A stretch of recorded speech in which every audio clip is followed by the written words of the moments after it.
Bag কিছু ভালো লাগলো ভাইয়া, এটা তো ভালো লাগলো না ভাইয়া। তোমরা যা ভালো লাগে তা করো ভাইয়া। তোমরা কি কেউ বাধা দিছিল? তোমরা কেউ কি জিজ্ঞাসিল, আটকাইছিল বলে তোরা কিনলে বাউরে কামগিন কররি? কেউ তোমরা কোনো প্রশ্ন করে না তো। তোমরা কেউ আটকায় না তো ভাই। তোমরা তো একদম ফুল ফ্রিডম দিয়ে দিছে ভাইয়া। তোমাদের যা ভাল লাগে তা করো ভাইয়া। এলাকার ভিতরে পায়খানাটা সারা সব বাগাবাগি হয়ে গেছে ভাইয়া। সুদা খালি মাত্র পায়খানাটা বাকি আছে। খালি আমার এলাকা না, পৃথিবী মানে বাংলাদেশে যত এলাকা আছে সব এলাকার সেম কন্ডিশন, কিন্তু আমাদের কোনো অভিযোগ তো নাই। কারো কোনো অভিযোগ ছিল না তো, কিন্তু তোমরা এই মাহফিলটা কেন বন্ধ করতে গেলে ভাইয়া লক্ষ্মীপুরে? মানে এত বড় সাবাইক, এত বড় গুদ্দাক কর্ণে দিয়ে দিয়েছিল তোমরারে।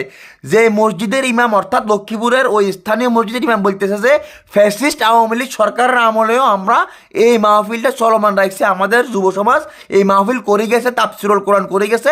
এখন ফ্যাসিস্ট দূরানোর পরে এখন আমরা মাহফিল করতে পারতেছি না, কারণ আমরা নেতারা দাবাত দেন, এগুলো নেতারা বলে দাবাত দেন, আয় নাম করতে রাজি না। যে